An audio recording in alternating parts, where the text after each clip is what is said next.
Namo tassa bhagavato arahato samma sambuddhassa.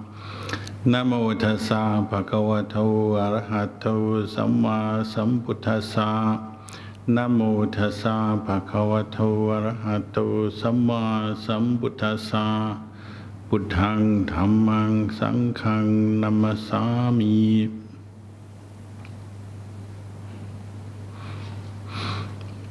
Blessings to you all. Very happy to be back here again.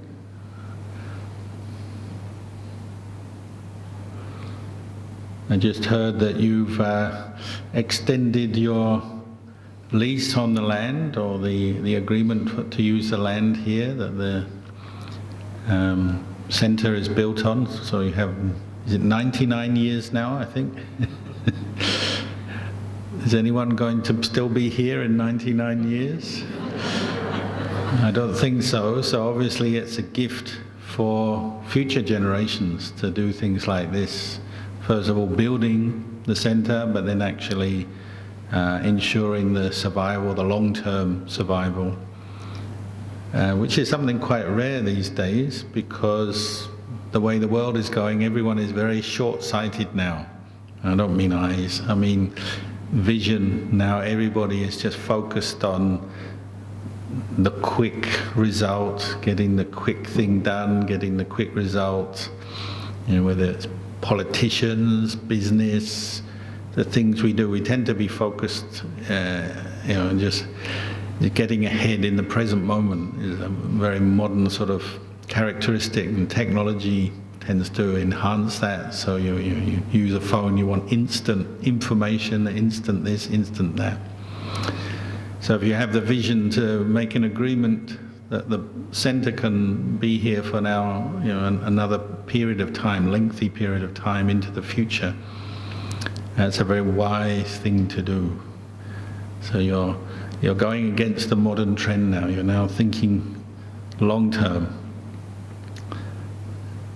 Of course, doing things in the present moment is important, of course, and we all know that Buddhist teachings emphasize that a lot.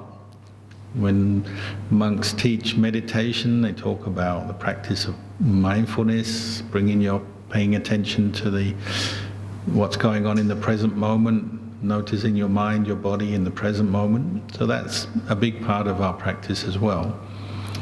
But then you also need some goals, some long-term goals to balance that. There was once a lady came on a meditation retreat, and she was listening to me talk, and I was saying, you've got to practice mindfulness of your posture, whether you're sitting, walking, standing, lying down. Either recite the word Buddho to keep your mind in the present moment, or follow the breathing in, breathing out in the present moment. And don't worry about the future, don't worry about the past. So she was doing walking meditation, and she was just focusing on her feet, one step at a time, very mindfully. And then she walked into a tree, because she didn't look ahead of her, so she looking at the ground and ended up walking into a tree. So it's the same kind of thing, even though we do focus on the present moment, and that is the center of our attention and our practice, because it's the present moment where you make karma, you make decisions, you do things. You still have one eye open on the future as well. You can't ignore that fact. But the idea is to plan for the future, or consider the future with mindfulness in the present moment as you do it. Because as we all know, you make plans, if you lose track of the present moment, you lose your mindfulness, you start to believe the plans, the wishes for the future so much, they become like a story in your mind that you're believing, holding on to, and then, as we all know, the future never quite goes as you plan. It never quite turns out exactly as you imagined, because there's so many things that can happen that are out of our control, and that we didn't think of ahead of time. It doesn't mean to say you can't plan. You can, and it's good, but you have to keep that awareness in the present moment that as the English say, the best laid plans of mice and men, they often come crumbling down because things change and you have to be ready for that. So you keep your mindfulness of change, of impermanence, which is central to the Buddha's teaching. Everything that arises passes away. That includes your plans, your thoughts about the future, your wishes, your desires for yourself, your family, your Buddhist center, your community, your country, even the world. We all have plans and desires, but they can change.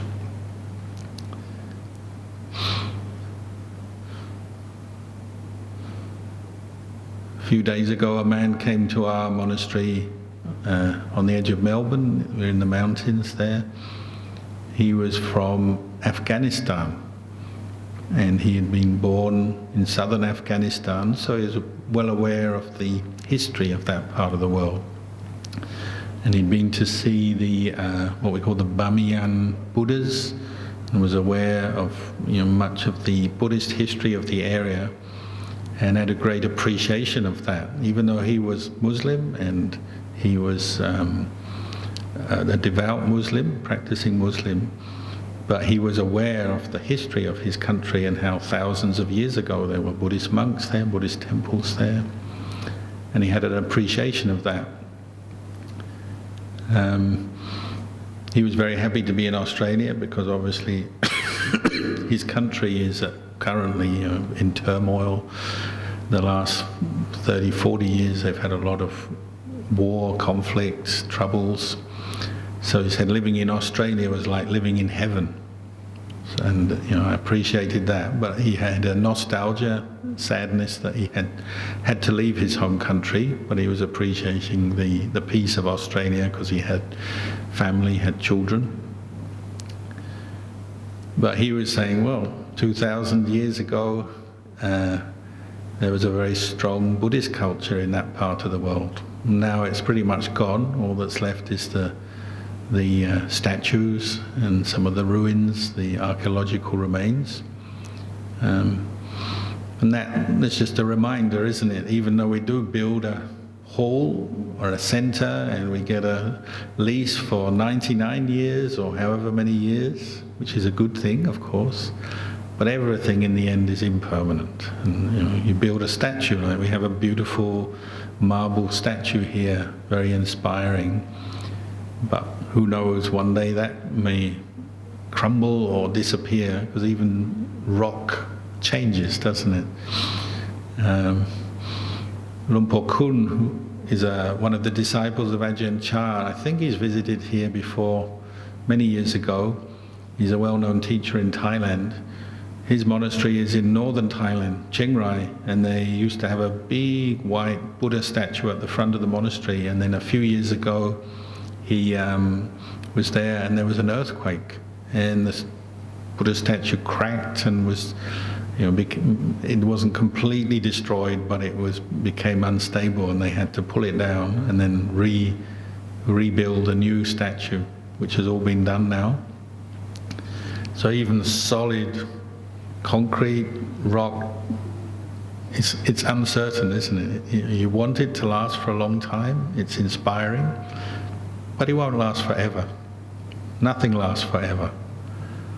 And if there's one teaching that for myself I've gained from practicing the Buddhist path for the last 40, 45 years, is nothing is certain, nothing lasts forever.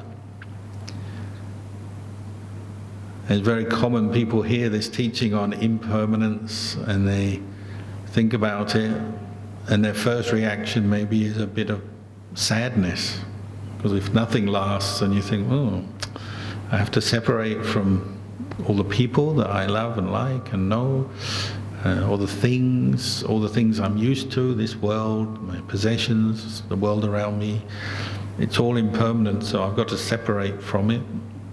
And they feel sad, sometimes they feel a little bit depressed when they think about that initially. But obviously the Buddha wasn't teaching that to make us depressed. That was the last thing the Buddha wants. He's trying to help us to become enlightened. That's the compassion of a Buddha. He wants us to understand the truth, so we're no longer deluded, we're no longer lost in the world, in our thoughts and in our attachments. He wants us to see the truth so that our minds are free from attachment, free from stress and suffering. So his teaching of impermanence wasn't to make us feel depressed or unhappy, it was simply to kind of wake us up to the truth, to the way things are. And when you wake up, it's just like when you wake up first thing in the morning, you don't always feel immediately comfortable and happy, do you? First thing in the morning, sometimes you have aches and pains, your mind is a bit blurry or groggy, or you sort of wake up and you think, oh no, another day, maybe. Some days you may feel like very energetic and you're very happy to get up and you have things to do maybe, but some days you may feel a little bit kind of slow or in pain, and waking up is like that. And this is why maybe you hear a Buddhist teaching on impermanence and your first reaction is, oh no, everything is impermanent, and it can be a little bit off-putting or make you feel sad, because you're just waking up from a place of maybe more delusion, not seeing before, you didn't fully appreciate the truth, and then you're waking up to the truth. So it's, waking up can sometimes be challenging, difficult, but if you keep going, you press on, you're waking up to the truth, you hear these teachings, you think about them, you practice with them, that initial difficulty subsides, and then it can be a very great comfort to you because you understand the way things are. And this is, we call it the light of wisdom. There's this famous saying the Buddha said, Nati panya sama apha. There's no light as bright, as powerful as the light of wisdom, understanding. That's what comes from contemplating the truth, say, of impermanence, coming to realize it, accept it, understand it for yourself. Your mind starts to open up, and it's kind of clearing the pathways, the brain channels, the views, the opinions, the thoughts you have, clearing them a bit of delusion, and you start to realize everything is impermanent, but that's all right. The Buddha fully penetrated the impermanent nature of everything in this world. He understood that. We say all phenomena. And the word is sankhara, means physical phenomena, mental phenomena, basically everything. Everything is impermanent. But that didn't make the Buddha unhappy, sad. He didn't kind of collapse saying, oh, everything is impermanent, I can't go on. It actually made him very peaceful, very clear, very mindful. The word we use is heedful. By seeing impermanence, he became heedful, appamada. And he said that being heedful, seeing the truth, brings you to what we call the deathless. Meaning actually seeing impermanence can take you beyond impermanence to something that is permanent. You might say permanent happiness, permanent clarity, permanent peace. Whatever way you want to describe it, we all know nibana, which is what the deathless or seeing impermanence is. It's hard to describe it in words. Words aren't enough, which is one problem. Another problem Buddhists have, what is nibana, how do you describe it? But it is, we call the deathless, or this clarity where the mind is no longer deluded by attachment to the world, wrong views, wrong opinions of the world, misunderstanding of the way things are. That's gone. So the mind is happy. And it's happy, content, peaceful, free from suffering, because there's no longer delusion, having seen impermanence, the way things are impermanent. Body is impermanent, thoughts and feelings impermanent, the world around us impermanent. Having seen that, the mind is free from delusion. So this is why this theme runs through the Buddhist teachings. It's to help wake us up to the truth. And waking up sometimes it can be a little bit painful and challenging, but in the long term, in the long run, it will be for our benefit. The other way they talk about it is not just like waking up in the morning, but waking up from, the Buddha said, a state of intoxication. I don't know if any of you have ever got drunk, but when you sober up, it's not always pleasant, isn't it? Why do people get drunk? Well, they enjoy the feelings of lightness. You laugh a bit, you're frivolous, you forget your troubles. So for a while it's an attractive state because your mind goes away from its normal pain and suffering. But there's a price to pay. It's addictive. You lose your mindfulness, you lose your intelligence, you lose your clarity, you make mistakes, you do all kinds of foolish things. And then eventually you sober up, and it's not pleasant. If you've been drunk, even a little bit drunk, and you sober up, you feel the pain of the body, pain of the mind. Maybe you hear about what you said when you were drunk, and then you feel embarrassed or shy. All of these things. So the sobering up process is not usually very pleasant. You have a hangover, headaches, and so on. But once you're sober again, if you're reflective at that moment, you probably say, this is better than being drunk. So the Buddha compared our attachment to the world to be like intoxicated. The same word, same concept. We get drunk with life. We get drunk with the world, we get drunk with our body, meaning we get intoxicated with this body and our attachment to it and the pleasure we can have, our health, the things we can do with this body. So when we realize that the body is impermanent, we are waking up. It's like sobering up from the intoxication with the body. And that applies to material things as well. When you wake up to see the impermanence of things, you realize your house, your car, your possessions, impermanent, and they're constantly subject to change. Maybe they'll disappear. People you love, family, friends, they won't be here forever. So when you wake up to that fact, it's like, it's not easy to accept at first. So it's not always a pleasant experience at first when you're waking up to the truth. But in the long run, you probably say, it's better to be with the truth, seeing the truth, than to be intoxicated or lost.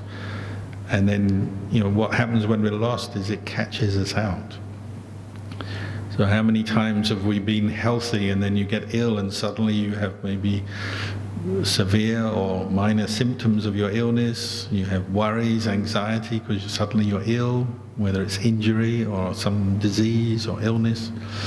Suddenly you're waking up to the truth and there's a realization, not always pleasant, is it? Or maybe you have some problem come up in your job, maybe you're going to lose your job or your job changes in some way. Or maybe there's someone you love who gets ill or old and then you have to deal with the loss when they die. These things happen to everyone. And this is what the Buddha was teaching about, giving us some skills, some knowledge and ways to deal with the very ordinary experiences of human beings. And if you bring up this reflection on impermanence, he said, every day remind yourself, my good health is uncertain.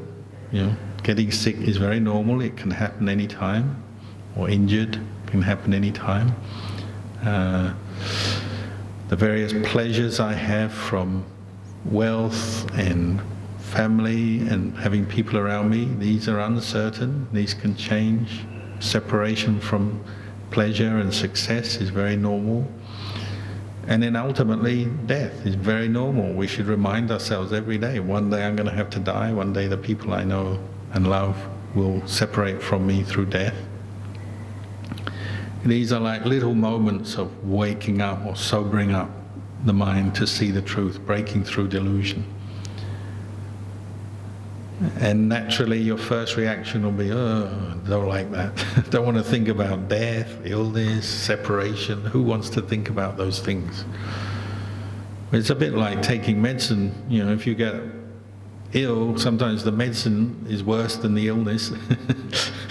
You know, it has a bitter taste, or you get an injection which is painful, or the medicine has side effects. You know, so some people are not willing to get medicine when they're ill. They don't want it because they're afraid of the pain of the medicine. I once lived in the forest in Thailand, and there was a man who caught malaria, and it was of the kind cerebral malaria. So his brain is affected, and it's very intense fever and other symptoms. And if you don't get treated, you don't take medicine, you nearly always die. Pretty certain you'll die. And so we were trying to get him to take quinine. That was the only medicine available from the Thai army. It's a bit rough, makes you feel sick, but there's a chance it can cure the malaria. But he was afraid of the medicine. He was uneducated. He thought the medicine would make him be possessed by spirits, and he knew it would make him feel sick and in pain, so he wouldn't take it, even though we gave it to him. And unfortunately he died a very unpleasant death. The Dhamma practice can be like that sometimes. You know, you've got this medicine from the Buddha. It can help you to free your mind from delusion and attachment, bring you to see the way things are, but still we resist. You know, just like when you have a meditation session, you know, come to a meditation session and hear some Dhamma teaching, and you think, oh, good idea, but then you have a second thought, you think, oh, but if I meditate, my back will hurt, my legs will hurt, maybe I'll feel tired, or maybe next time, so we put it off. Yeah, Buddhists are like this. They may have some faith and see it as a good idea, but when it comes to actually doing it, maybe leave it. Same with offering dana, same with doing any part of what we might call Buddhist practice. There'll always be a part of the mind that has an excuse ready why we shouldn't do it. And partly that's fear of discomfort, the challenge of it, fear of what may or may not happen. So that's like part of the mind that doesn't want to take the medicine. We know we've got a problem, we know we're attached, we know we sometimes get stressed, we get worries, we fears. Why haven't we been freed from these things yet? Well, it's partly because we're not yet taking the medicine. Maybe even the medicine is freely given, placed in front of us, but we're still saying, no, not yet. Or like the granny who says, oh, I'm going to practice the Dhamma, but I'll wait.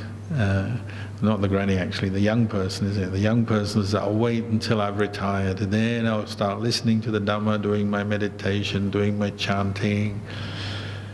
And of course, when the time comes, they've retired, they're 60 or 70, and they say, oh, my back hurts, I can't do it. So they never do it. Don't wait for the end of your life to start practicing the Dhamma, taking this Dhamma medicine. Start from day one, when you're young. Best of all, young, 7 years old. Sivali Bhikkhu, we all know Sivali Bhikkhu, enlightened at 7 years old. 7 years old, you have enough intelligence to understand concepts like impermanence. You know, you can see that maybe when you fall over and scrape your knee, which is what 7 years old people do all the time. Kids are always falling over and scraping their knee or whatever. You know this pain will pass. You know, your knee will heal, this cut or whatever will heal, the pain will pass. You know, even a kid can understand impermanence on their level. Or you have a toy and you're happy playing with your toy or some game, but then eventually that game comes to an end, so that happiness ends. Or you eat some nice treats, some nice food, but then the happiness, the pleasure of eating that food passes, and you're back to normal, as it were. Even a child can understand that. So if you start early, or wherever you are at in your life, whether you're 10 years old, or you're 50 years old, or 70 years old, it doesn't matter. We can start receiving some of this Dhamma medicine to wake ourselves up and understand the truth anytime. Age is not a factor. You don't have to put it off, you don't have to wait for some distant point in the future. This is where we come back to the present moment. The Dhamma is to be seen, realized, practiced in the present moment. So that's one thing we have to learn, how to bring our mind to the Dhamma and receive and accept the Dhamma and wake up to the truth in the present moment. Which is why we have practices like meditation, mindfulness practice, mindfulness meditation, listening to Dhamma, chanting. All these practices are helping us to bring our mind to the present moment, to understand the truth, wake ourselves up a bit. Really, enlightenment is a process of waking up. They call the Buddha the awakened one. Basically, he woke up from the intoxication of attachment to the world, to see the truth, so he's no longer got any more delusions in his mind. We've already woken up a bit, otherwise you wouldn't be here. So you can pat yourself on the back for that. You've already taken a step up on your path to enlightenment. But there's still some attachments there, still some intoxication there. You're not yet fully sober, so you're kind of half-half. So you have to keep practicing, waking yourself up, and that's why we have to reflect on the Dhamma, listen to the Dhamma, do some meditation, chanting. All the things we do, we have to keep doing it, keep returning to the Dhamma. And if you keep taking your medicine, well, it's going to have its good effect, isn't it? You're going to start improving, and the Dhamma medicine is particularly for your heart, for your mind. It has a good effect on your body as well, because if your mind is in a good state, that can help boost your immune system, boost your body as well. But it's particularly for your mind, to help you deal with some of the most basic, ordinary things that human beings have to deal with. Aging, sickness, death, not always getting what you want, having to deal with things, people that you don't want, don't like, situations that you don't like or didn't ask for, all the sort of things that happen that bring us stress. That's what we need the Dhamma for. So if you're ever feeling stressed, like my teacher Ajahn Chah used to say, if you're suffering, you're stressed, it must be because you're thinking wrongly. Something has gone wrong in the way you're thinking. So then that can be the trigger. You say, oh, I'm stressed, now I have to look to see where I'm going wrong in my thinking. And that may take some time, and that's why we need to practice mindfulness, learn to reflect, look at our experience, observe, find out what's going on. People like nowadays, they all like to watch detective movies and Sherlock Holmes, all those kind of things. This is partly what you're doing in Dhamma. You're looking and learning where you're going wrong in your thinking, where you're creating a delusion, an attachment. And more often than not, it's to do with this theme of impermanence, isn't it? There's something you want, maybe you want something to last, some nice experience, some part of your life that's going well. You say, I wish this will last forever. Maybe it's a relationship thing, or a job, or something, your health or something, and then it changes. You have to catch yourself and say, oh, when you react to that change, what are you doing? Are you just saying, I don't like this, I don't want this, so you start to feel suffering? Or if you're more mindful and you're realizing this is just a normal part of life, maybe you can say, I have to accept this. It's just normal part of life. These situations change, things change, life changes. So from what I can see, Dhamma is really learning to think correctly, using your mind to look at your life, your world, and think about it in a correct way so that you're not creating suffering and stress. But that takes some training, doesn't it? Practice. So we call it practice. Practicing Dhamma, practicing to think correctly, to know the way things are so you're not lost in delusion. What are the delusions we talk about? Things that are impermanent we see as permanent. Things that are inherently subject to stress, suffering, we see as happiness. Things that are not self in their nature, we say they're conditioned things, they're not self, you don't really own them, but the delusion is that we think we own them, we think they are self, they belong to me, I am this, I am that. These are the basic delusions of human beings, or what the Buddha meant when he said intoxication. Whereas when you bring up more awareness and reflect on your experience, you're breaking down these delusions little by little, and your mind is realizing, oh, actually what I thought was mine is not really mine. What I thought was pleasure is actually not pleasure, it's not happiness, it doesn't last, and it's subject to, we say, degeneration, change. Bringing yourself to reflect on Dhamma is waking yourself up to the truth, and it brings a result, brings a sense of release, happiness. Because now you understand, just like someone who was asleep, now they've woken up, or they were drunk, and now they've sobered up. And that's the result of what we do, what we practice, is you're bringing yourself to the point where you see and understand Dhamma.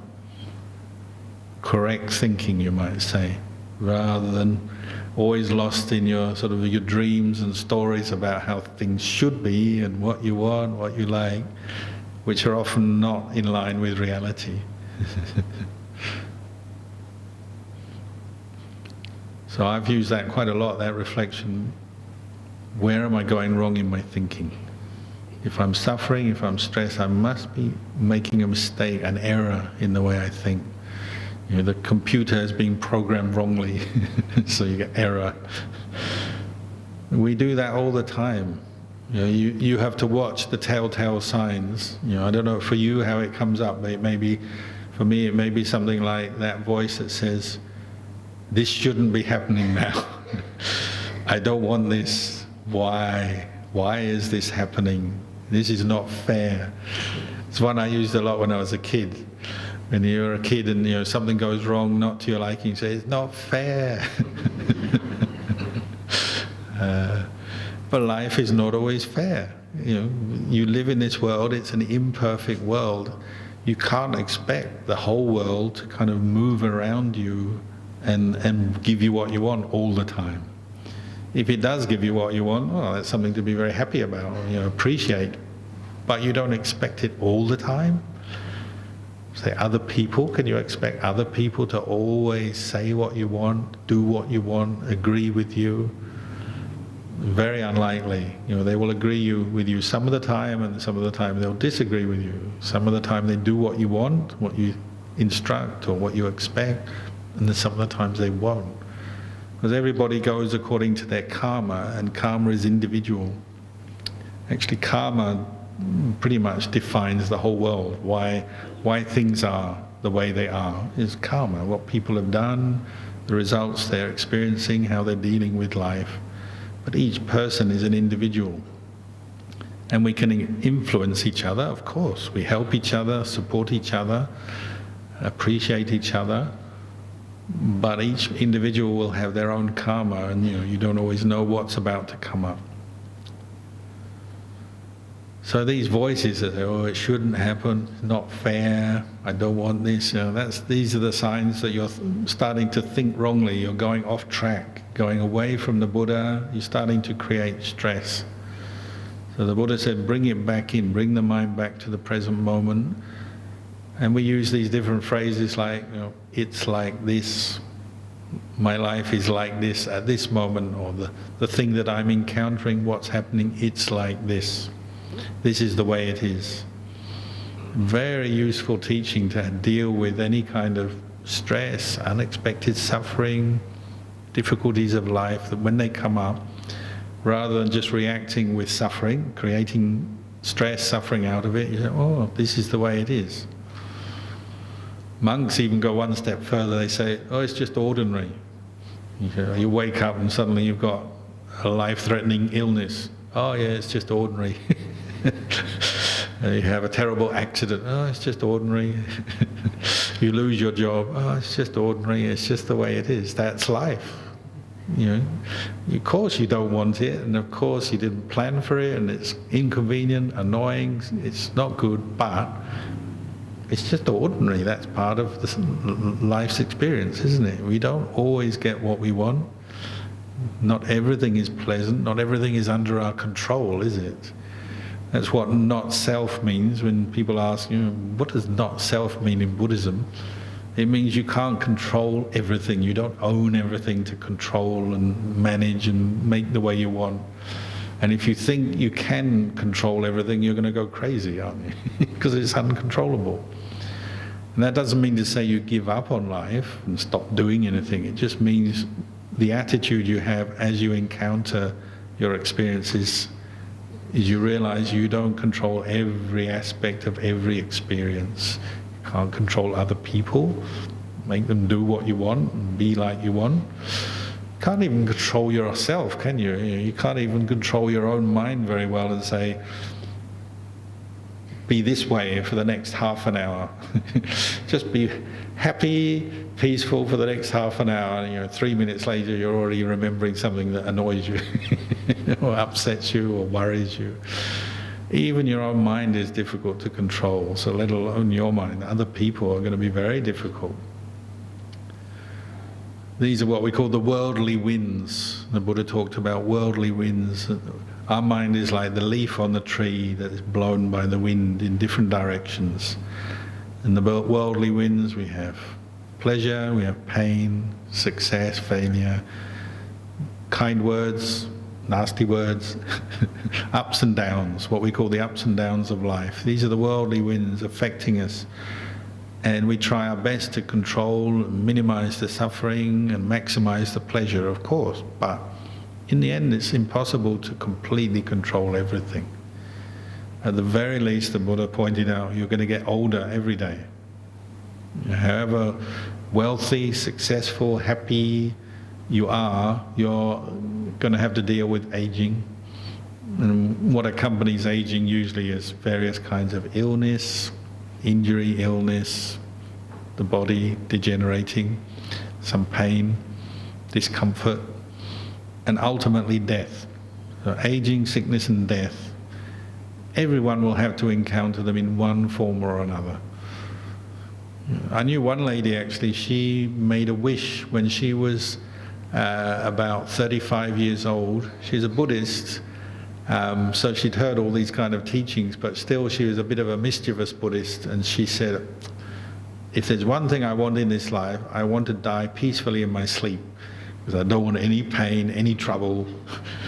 And she stuck to that wish for 35 years, because she died when she was about 70. But she got her wish. She died in her sleep. And that was the first thing her children said. They invited me to her bedside just as she was dying. She was asleep and she was dying, and they knew it. And the first thing they said was, she got what she wanted. So, on a small scale you can get what you want, but she couldn't stop dying, obviously. But she died peacefully in her sleep, which is, a happy outcome in one sense. But life is like that, isn't it? You can't always control everything. You can't control yourself all the time, let alone control other people. But what you can do is bring your mind to wake up to the truth and be aware and know and understand the truth that life is impermanent. This body is impermanent, mind is impermanent, people are impermanent, things change, and not everything is under your control. This is why the Buddha encouraged us to practice mindfulness and reflect on our experience. You may have a very happy state of mind.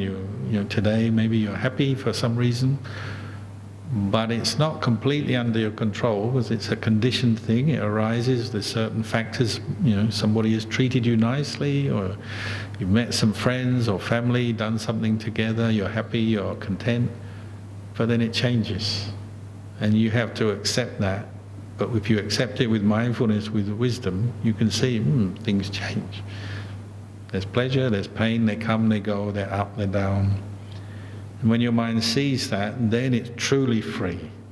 And that's where the true peace, true happiness lies, in understanding the impermanent, changing nature of everything.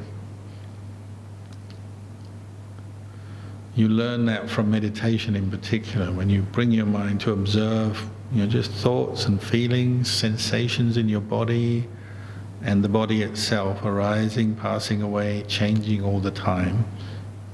When you observe that with mindfulness from a place of clarity or objectivity, your mind can be peaceful with it. And it's possible, because the Buddha and many, many other people since the time of the Buddha have proven that it's possible. We can do this, we can learn this, we can learn how to do this. And that's where real peace comes from, isn't it? When you see the truth and accept the truth and know, it's just the way it is. It's just like that, it's just ordinary.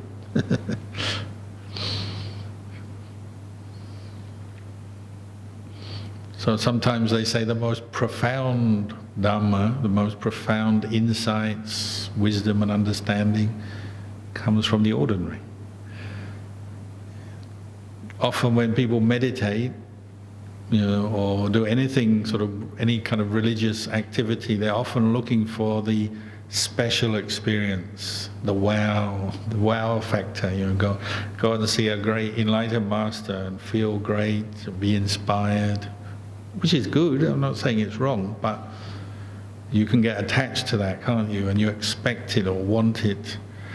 Or you meditate, you want to have some special experience where you have some blissful feeling, or you see some amazing light or some vision, or have some amazing experience. Go on retreat and your friends will always ask you, what did you see, what happened? Or you hear some Dhamma talk and you want some sort of great insight or inspiration from this talk. We tend to look for that kind of experience from religion, whatever religion it is, but Buddhists are just the same as other people. We tend to do that, and we fall into a trap where we're setting ourselves up actually for missing the point.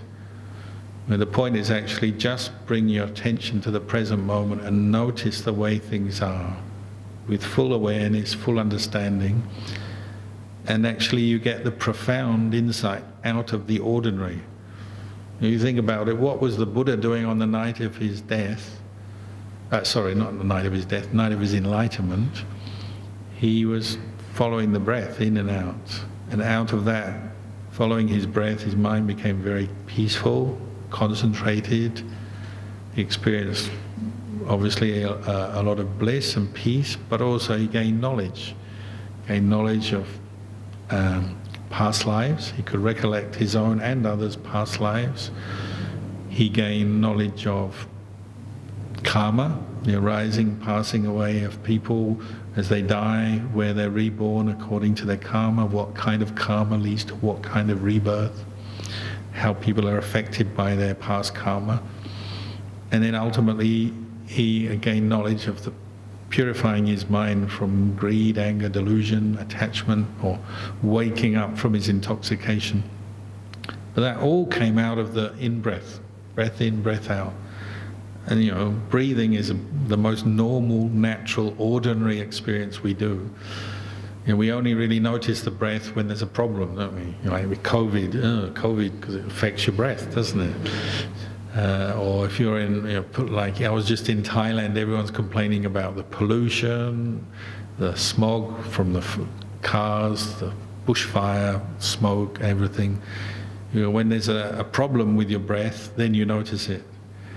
But normally you don't think of your breath, do you? You miss it. You've been sitting here, has anyone really watched your breath while you're listening to me? Probably not. Most of the time we're not noticing our breath, but that's actually where all the Buddha's knowledge came from. Just one breath in, one breath out. Very mindful, very aware. obviously led on to many other things, other good qualities, wisdom, compassion, insight arising. But it all started with one very ordinary thing, insight into the nature of the breath, learning from that. So that's something to maybe take away from this talk, or from reflecting on the Dhamma, is that when you go wrong in your thinking, it tends to lead to stress, and we're often missing the very ordinary, simple truths that are facing us right here, right now. They're apparent here and now, but we're missing them because of our delusion. That's a way you can investigate, look at your experience. Where am I going wrong? And bring yourself maybe back to the present moment, breathe in, breathe out, establish mindfulness. Maybe already you understand better what you have to do to free yourself from stress. I'll leave these reflections for you tonight.